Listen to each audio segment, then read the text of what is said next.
Welcome to Superhero Century. This is our second episode of this podcast. It's part of the Cinema Composite channel.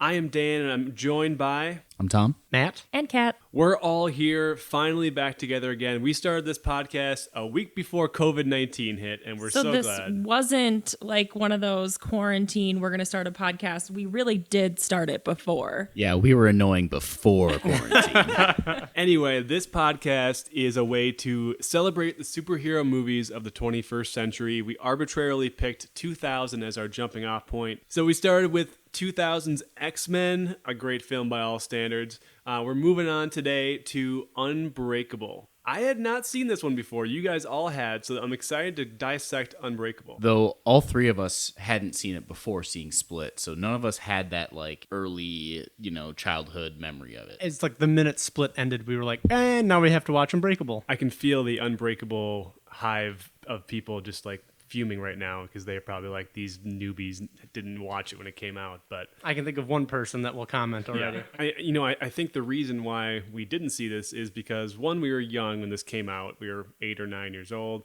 And two, this is really an adult movie, not necessarily inappropriate, but it's a slow build of a movie. It's not your typical superhero fare. It's not one I would think families would have taken their kids to. I'm a little surprised none of us had seen it, only because it was right off the heels of Sixth Sense. We were discussing this the other day, but I think some of us were way too young when we saw Sixth Sense, but like you'd think that we would have at least paid attention. I remember when it came out, and I was certainly intrigued by it, but only because you brought up the Sixth Sense. I just gotta say, I think the earlier you can watch it, the better than having it spoiled for you, the ending. Because I feel like my childhood was robbed. Someone just told me how it ends, and I went, great. If I would have grown up with Die Hard with a Vengeance and saw Samuel L. Jackson and Bruce Willis together, I definitely would have saw this when it came out.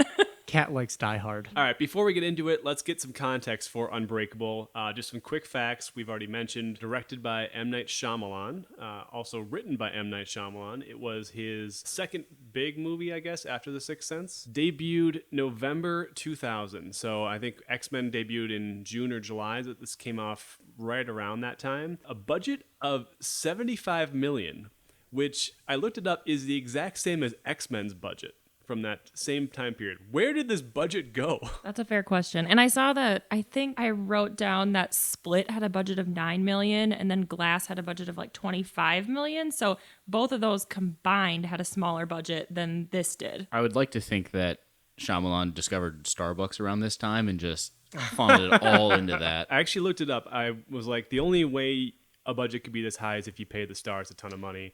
And Bruce Willis made $20 million for this movie. Samuel L. Jackson made $7 million. But there's still at least like $50 million unaccounted for there. Maybe in like shaving cream for Bruce Willis's head. I know there's that big changing of the guard when he went from hair to no hair. All that to say is like, this is a superhero movie, but there's hardly any action, hardly any CGI. This is a very low budget, almost like an indie movie, superhero movie. It's also interesting because it's not entirely like accurate to call it a superhero movie. There are heroic things, but you're not entirely sure that there's anything superheroic, that there's anything paranormal or abnormal here going on. I feel like you could make the argument either way. There's a lot of good facts for both it being superhero and are they really superheroes? Right. It's ambiguous, and that's actually kind of a good thing about it. Yeah. Off that $75 million budget, it made $88 million domestically, $248 million worldwide, the 23rd highest movie in 2000. So a modest hit, but nothing extraordinary. Just in terms of the landscape, we mentioned it comes after The Sixth Sense. Shyamalan was 30 when he made this, which is pretty impressive. And we'll get into some more trivia in a bit, but let's talk about your reaction to this movie. Maybe your first reaction when you saw it the first time, and then maybe if you rewatched it for this podcast, what did you pick up on? I remember going to a pre-screening for Split in 2016 and finishing the movie and being like, that was solid. And then like the big twist at the end comes and I was like, I have no idea what's going on. And everybody in the theater gasped. And I was like,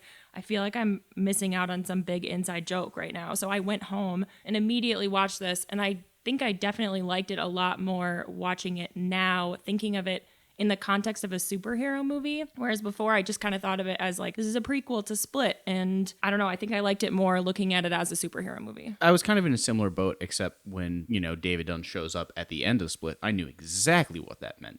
Not having seen Unbreakable, I knew exactly. And I kind of, rolled my eyes at it and didn't think it was necessary. So I too went home, immediately watched it that same night. And I just remember being really underwhelmed. It's a very quiet, very slow movie. And I don't have a problem with that, but I couldn't quite understand why people were, like diehard fans about it. And yeah, right. Though I agree, upon rewatch, I think it does actually deserve a fair bit of praise. I really wish I could add anything more, but between both of them, that's exactly what I was going to say. Okay. I'm pretty sure I was at the pre-screening with you. I can't add anything because you guys are the same. So I saw Split when it came out, and I knew the connection. I knew of Unbreakable, and I kind of knew the characters, and I'm pretty sure I knew the twist as well. But I didn't watch it for some reason. I didn't see Glass. I still haven't seen Glass. I'm looking forward to watching it eventually. So I watched this recently, and I was actually really impressed with it, especially watching it 20 years later, because it is really a kind of a deconstruction of the superhero movie and the myths of a superhero. It's interesting that it came out in 2000 because there weren't a lot of superheroes in movies to deconstruct, but as you watch it now,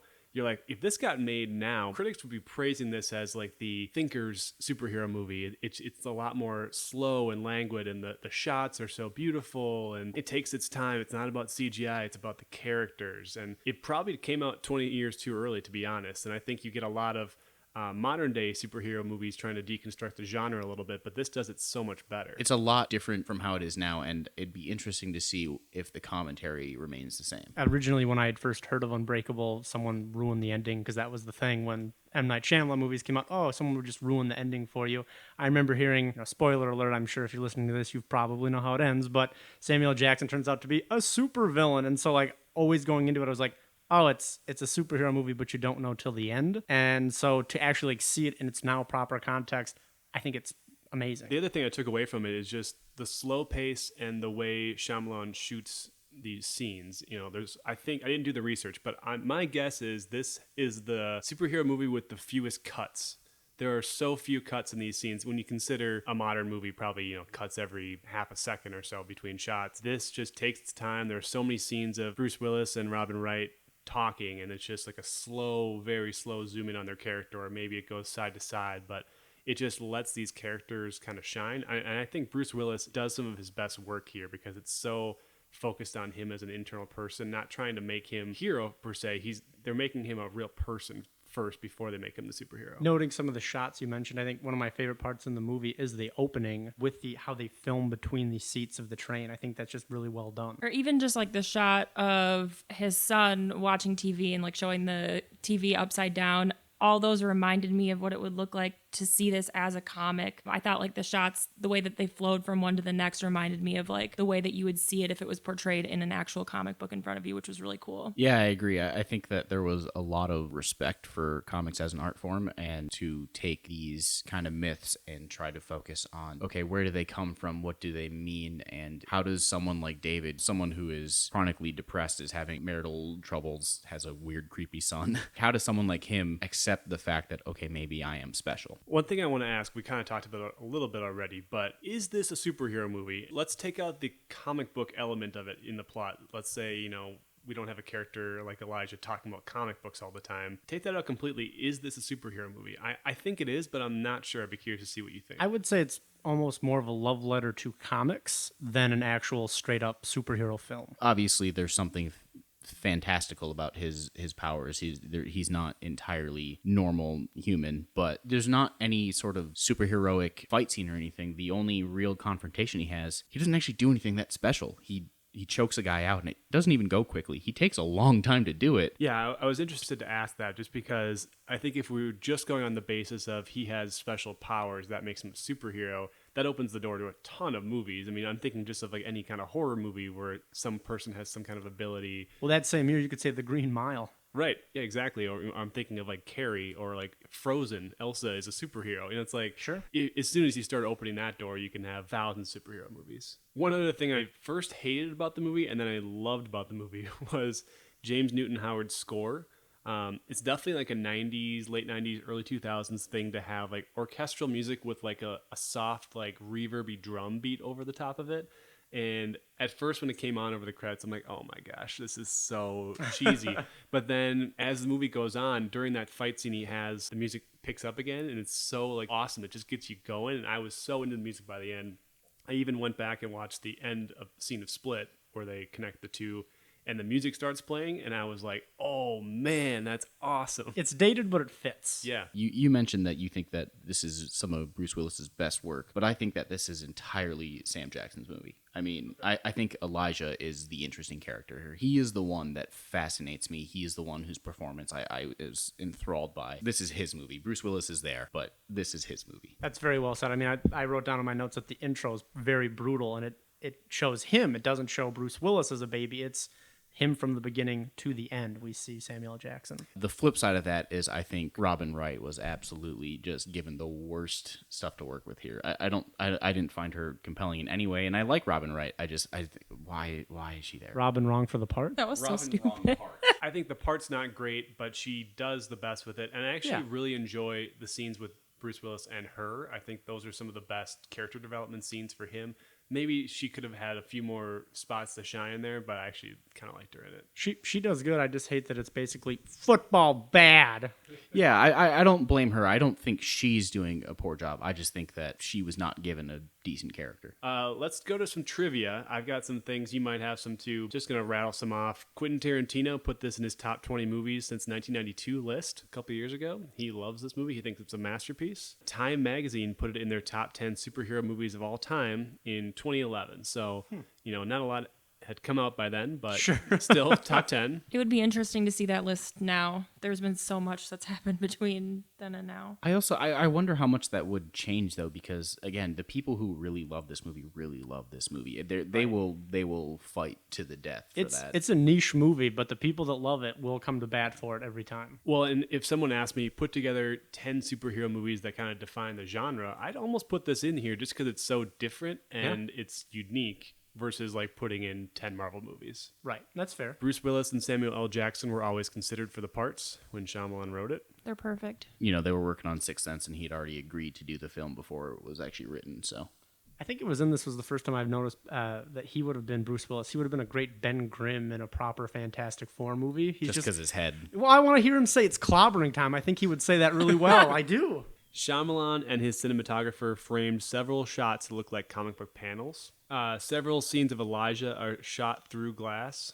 There's one through a mirror, one through a TV, one through a picture frame. That's the kind of stuff where I appreciate, but it's also a little on the nose. Like I picked up on it right away. Well, I don't know. It all goes into his character part of being skewed. Like he has a skewed view on everything like that. And I get it. And I think after you know how the movie ends, it makes a lot of sense. But seeing it for the first time and being like, oh, that all makes sense. I think it's better then. We have hindsight on our side. I agree, but it's also like a little bit of like a college frat boy watching this movie. Oh, it's so deep, man. Yeah, but that's that 2000 sort of, you know what I mean? Everyone's looking to be as deep as they possibly can be. This might be obvious, but Shyamalan had a cameo as the suspected drug dealer at the football game. It was not marketed as a superhero movie, and that was a point of contention between the studio and Shyamalan. Shyamalan wanted this to be marketed as, this is a superhero movie, but the studio was like, no, we just made a ton of money on The Sixth Sense. If you watch the trailer for this, it's totally trying to beat The Sixth Sense. It's like a paranormal thriller rather than a superhero movie. I think it does better when it's not, if people didn't know it was a straight up superhero movie, if you knew as little about it going into it as possible, you're going to have the best time. It makes you wonder if they would have marketed it as a superhero movie, if it would have done better or worse, or if it didn't really make any difference at all. It's unclear, but I think Shyamalan and some of his supporters were of the impression that it would have done better. This is somewhat obvious as well, but each character has a color associated with them. Glass is purple and David is green, and it's very subtle in some parts, but a lot of their costuming is obviously tailored to that color. When you say subtle, you mean really obvious, right? Because it's pretty obvious throughout the whole time. Well, I was going to say this is the first time I noticed young Mr. Glass, his present was wrapped in purple wrapping paper, which is a nice touch to set that future. I meant subtle and more like compared to other superheroes who are wearing purple spandex. This is their uniform. It's more, everyday clothing that kind of blends in a little bit more. No, that's true. And it's well designed. Shyamalan approached Touchstone Pictures in 2001 about a possible sequel immediately following, not 16 years later. But the studio didn't think it could make any money, so they turned him down. It had such a great track record. I can't see why they would have ever done that. I think they wanted him to get more into the horror thriller genre, and that's he did Signs right after this. So Samuel L. Jackson came up with a lot of the character choices for Elijah, including the glass cane and parts of the costume and the hairstyle. The glass cane is pretty cool. Yeah, I mean, this just makes me think of his involvement in Phantom Menace when he convinced George Lucas to give him a purple lightsaber. He's like, fuck, it's my favorite color. Wouldn't that be Attack of the Clones, Tom? 'Cause I don't think you see his Oh lightsaber. boy, what a can of worms. I did notice on this one for the first time, yes, the glass cane is cool, like I said, but his padded car, like there's a brief sequence where he's in his car when he's checked up on Bruce I don't Willis. think I noticed that. You will notice next time, the whole interior of his car is padded, and it's really cool the way it's designed. Yeah, I thought that was a great detail, but then I also thought if he gets in a car crash, he's not going to Don't help him matter. at all. He'd be dead anyway, Yeah. but Some biblical allegories here. Ooh. Let's get biblical. smite us, Dan, smite us. So Elijah in the Bible was a prophet in the Old Testament that prophesied the coming of a savior who he refers to as the son of David. I feel like they might have planned that. What do you think? Well, I have some theories about David's son in this, the kid. So, maybe we got something there. I saw a few other things that, of all his work, this is Shyamalan's favorite that he did, which makes sense to me. He wrote a script and actually only ended up using the first third, which, we'll talk about the ending a bit later, but it's kind of abrupt. But it makes sense that, he was so drawn to the origins side of it that he kind of just gave up with the other two and went with this instead. All right, let's move on to casting decisions. This is where we kind of break down potential casting. This movie is a little different because, as we said, Samuel L. Jackson and Bruce Willis were considered for the part right away, and they said yes, and that's the end of the story. A few other ones, though. Julianne Moore was the original choice to play Audrey, but she dropped out to star as Clarice in Hannibal. Like I said, I feel like that would have been just fine, but I don't know that it would have made any difference to me either way who was playing Audrey in this. My only other note here was, why no Haley Joel Osment? He had just done The Sixth Sense with Shyamalan. I think is a better actor than the kid that they got. I understand maybe you don't want to get him just because it's like, it's The Sixth Sense 2 at that point with Bruce Willis. Sure.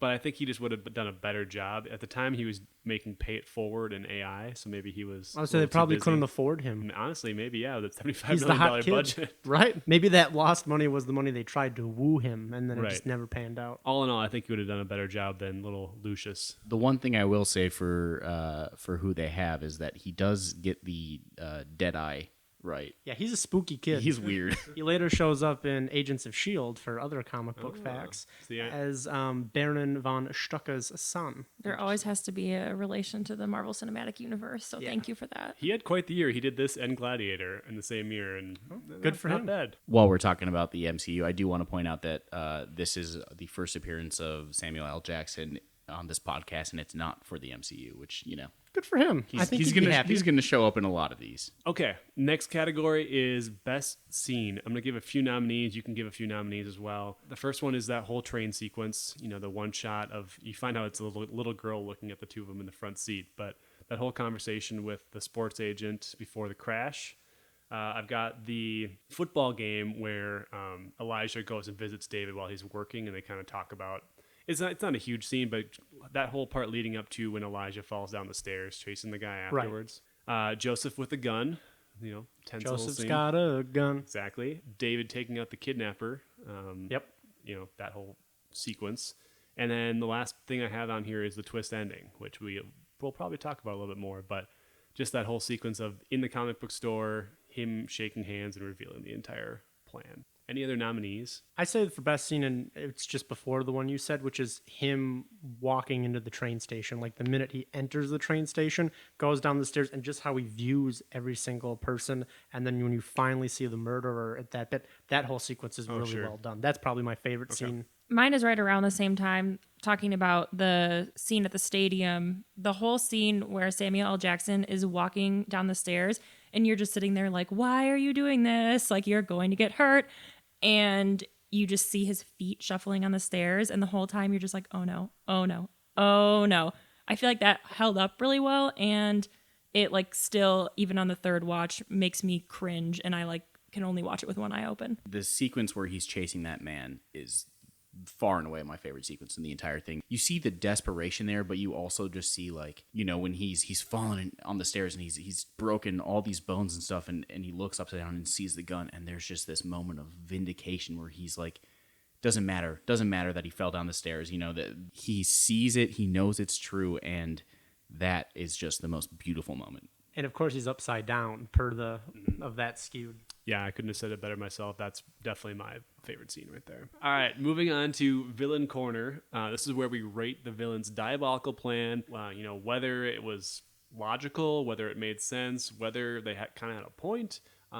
Let's talk about Glass's plan for a second. So obviously Glass or Elijah, he's not of sound mind. He's trying to look for his place in the world. I get all that. But the idea of let's just stage terrorist attacks until someone survives, is that really the best way to go about finding your opposite person? I mean, you did just sort of say that he is not of sane mind. I do think what this has going for it is you don't know the plan until the very end.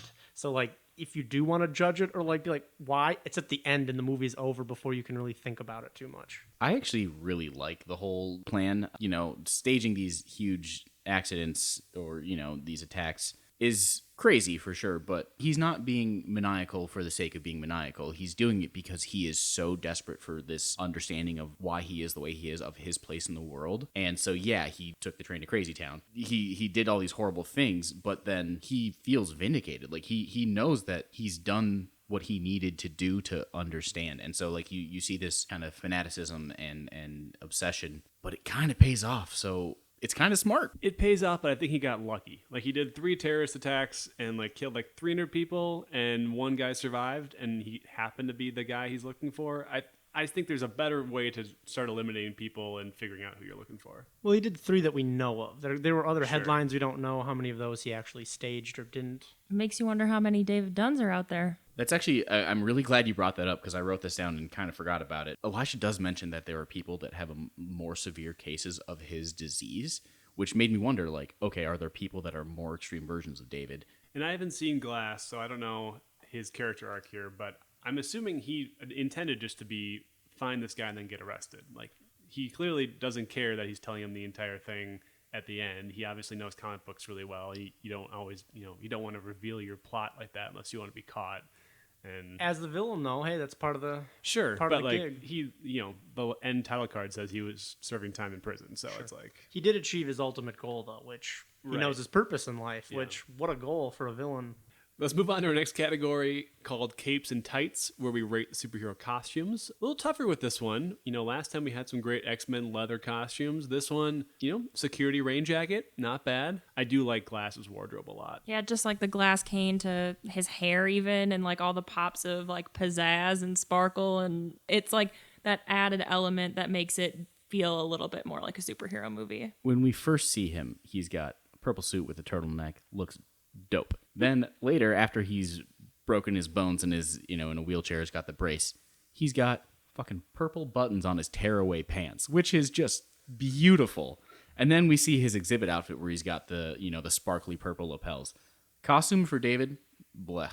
It's so boring. Yeah, there was like a part where I think it's the scene where he's saving those 2 kids in the house and the hood is just like overtaking him. It's like all you can see is just like this hooded man. And I don't know if that was like the intention of it to make it feel like, oh, who is this mysterious man like they do in the newspaper afterwards? But it feels a bit like, could we just make this a little less like poncho-y? See, yeah, I don't mind his face was covered. I actually think that's kind of a good effect, and especially when he does show the newspaper photo. But I just wish that it had been something more memorable.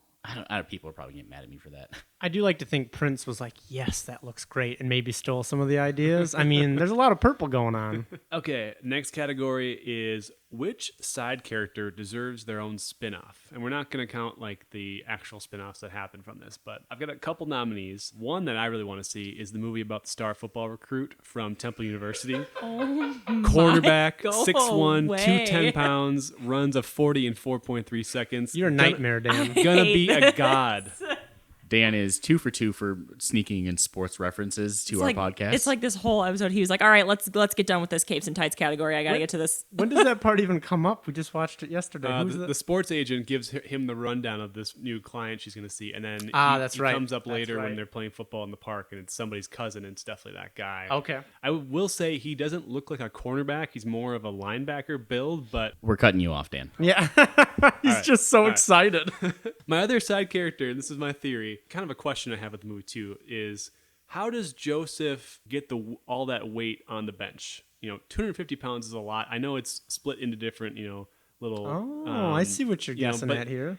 Usually those little, I don't know what you call them, the medallions of weight Sure. you put on the thing, or at least like 25 to 50 pounds. The And, weights. Yeah, they're heavy. Are we sure that he doesn't have powers too, or he's like slowly developing his dad's strength? I mean, they only have a few of the really big plates, so I'm assuming David put those on himself. So I think that he could handle the probably could rest. handle I don't 25 know. pounds at a time. I'm here for that theory. He is my choice, though, for the spinoff, but only because I want to see what kind of, like, psychological problems he has.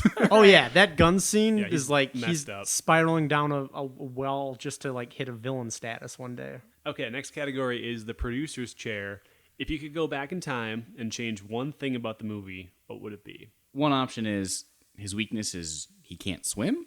Learn to swim. That's not a weakness. That's just. Well, he's afraid of water. It's That's not that he's not- afraid of. It's he's not a kryptonite, though. Well, some people, I get it. Like some people are afraid of heights. And spoiler alert for Signs, but Shyamalan uses that twice. Fear of water. One of my other not actual choices is just give it a more substantial ending. I think there's something that can be said for how it does end. I don't think it's necessarily bad. It just feels a little underwhelming. But the absolute worst thing about this, there's no way in hell David would not have known that he's never been sick. Like your friend's like, "Oh, I'm sick. I have a fever." And David's like, I don't know what a fever feels like. His parents would have remarked on that at some point. Like, people would have fucking known. That's one of those small, every superhero movie has a moment where you go, just give it to him. Like, just ignore that one little thing. Yeah, I think you could go like a year without getting sick, and maybe like you would remark on it. Like I'd be like, "Oh, normally I get like some type of cold or like sinus infection or something over the winter, but it's been 20, 30."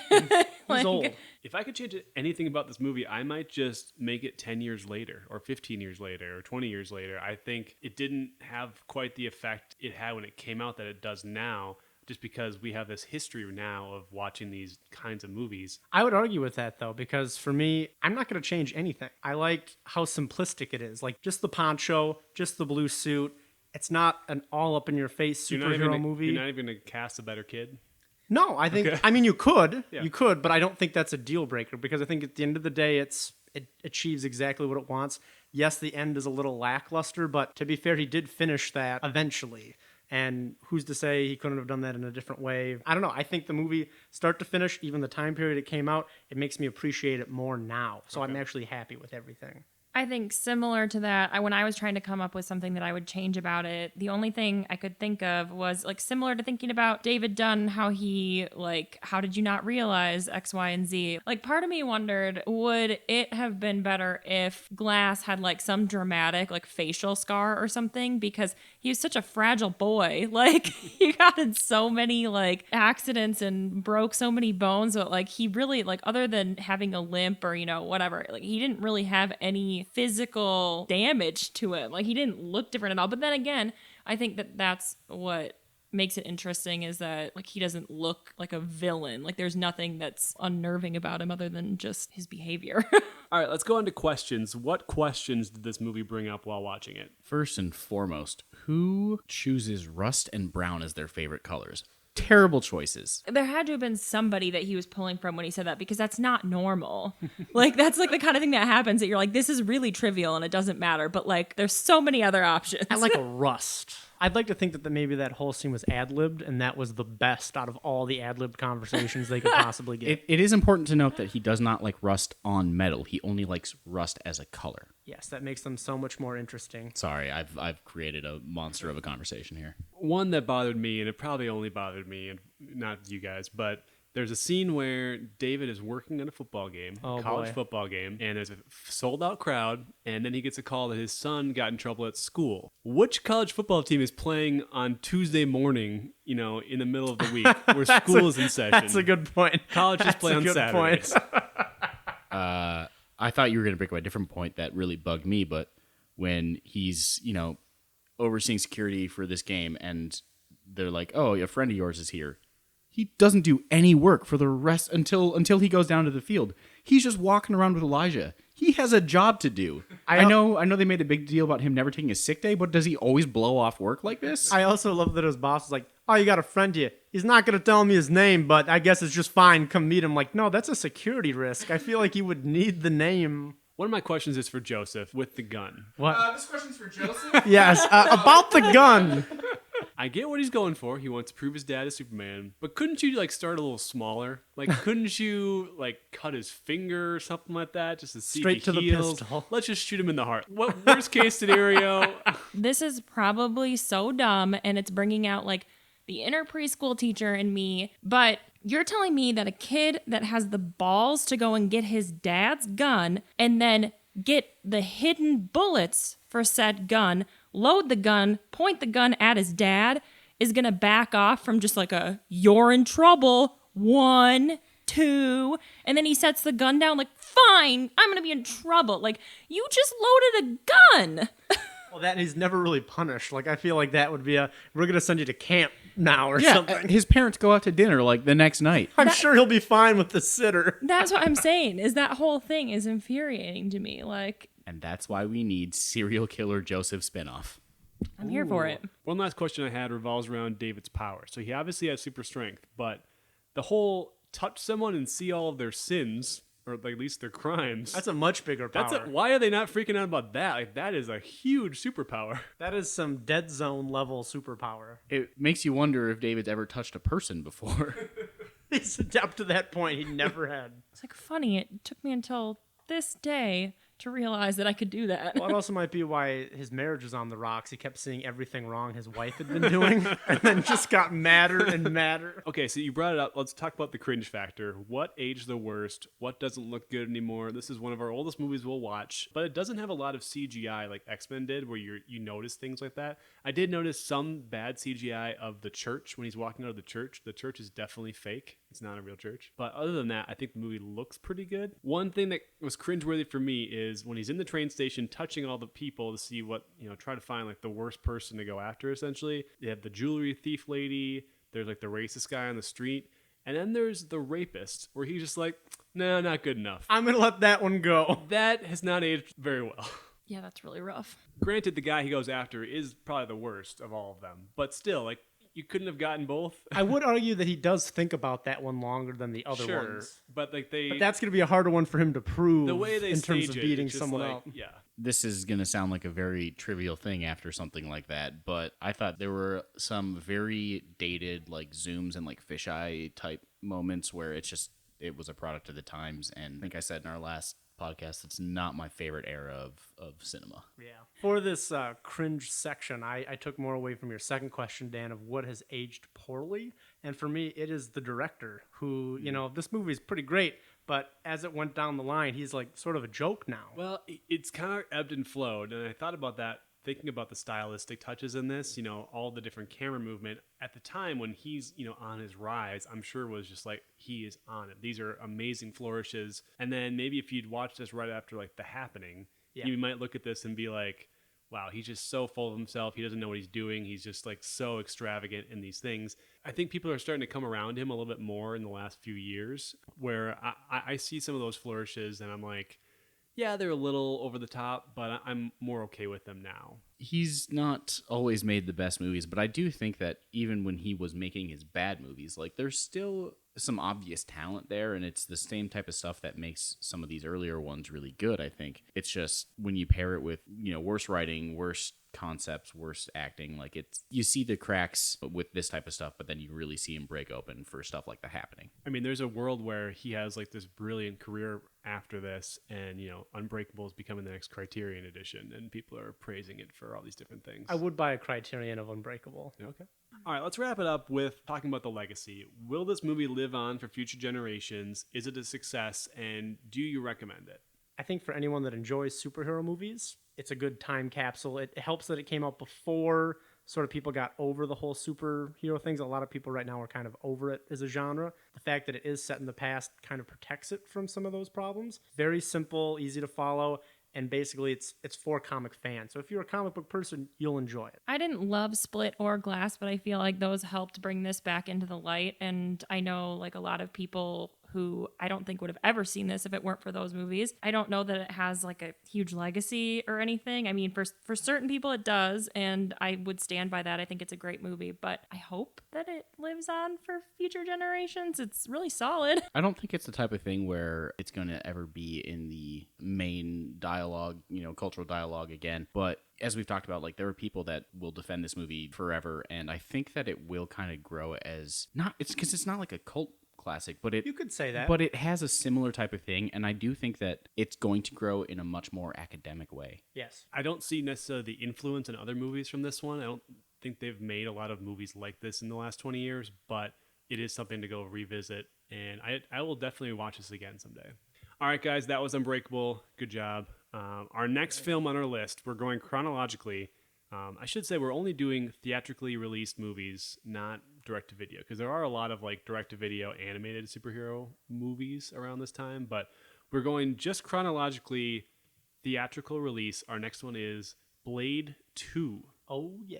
Blade I 2 love that for us. from 2002, directed by Guillermo del Toro. I can't wait to ice skate uphill with you guys. Oh my gosh. I'm going to need to watch Blade 1 first because I have not seen any of the Blade movies. Shame on me, but we're going to do it.